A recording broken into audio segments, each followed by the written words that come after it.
ಮಂಡ್ಯ ಲೋಕಸಭಾ ಅಖಾಡದಲ್ಲಿ ನಟ ದರ್ಶನ್ ಮತ್ತು ಯಶ್ ಅವರ ವಿರುದ್ಧ ಹಲವು ಟೀಕೆಗಳು ಕೇಳಿಬರ್ತಿದೆ.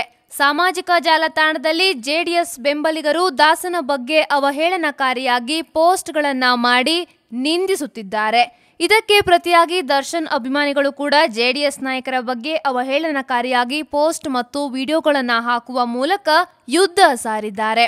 ಇದನ್ನೆಲ್ಲ ಗಮನಿಸಿದ ನಟ ದರ್ಶನ್ ತಮ್ಮ ಅಭಿಮಾನಿಗಳಲ್ಲಿ ಶಾಂತಿ ಕಾಪಾಡುವಂತೆ ಮನವಿಯನ್ನ ಮಾಡಿಕೊಂಡಿದ್ದಾರೆ. ಈ ಬಗ್ಗೆ ಫೇಸ್ಬುಕ್ ಮತ್ತು ಟ್ವಿಟರ್ನಲ್ಲಿ ಬರೆದುಕೊಂಡಿದ್ದು, ಎಲ್ಲರೂ ಸಮಾಧಾನವಾಗಿ ಚುನಾವಣೆ ನಡೆಯಲು ಸಹಕರಿಸಬೇಕು ಎಂದು ಕೇಳಿಕೊಂಡಿದ್ದಾರೆ.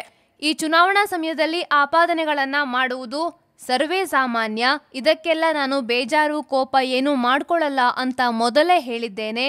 ಅದೇ ರೀತಿ ನನ್ನ ಪ್ರೀತಿಯ ಅಭಿಮಾನಿಗಳು ಸಹ ಏನೇ ಹೇಳಿದ್ರು ಅದರ ವಿರುದ್ಧ ಪೋಸ್ಟ್ ಮಾಡೋದಾಗ್ಲಿ ವಿಡಿಯೋಗಳಾಗ್ಲಿ ಮಾಡುವ ಗೋಜಿಗೆ ಹೋಗಬೇಡಿ.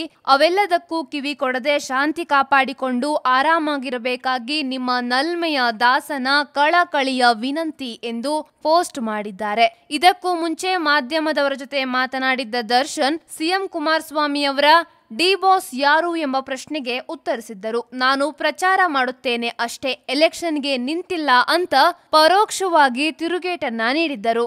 ಇವರು ಜೋಡೆತ್ತುಗಳಲ್ಲ, ಕಳ್ಳೆತ್ತುಗಳು. ಚಾಲೆಂಜಿಂಗ್ ಸ್ಟಾರ್ ಡಿ ಬಾಸ್ ಯಾರದು, ಎಲ್ಲಿದ್ರು ಇಷ್ಟು ದಿನ ಅಂತ ದರ್ಶನ್ ಮತ್ತು ಯಶ್ ವಿರುದ್ಧ ಸಿಎಂ ಕುಮಾರಣ್ಣ ಫುಲ್ ಗರಂ ಆಗಿ ಮಾತನಾಡಿದ್ರು.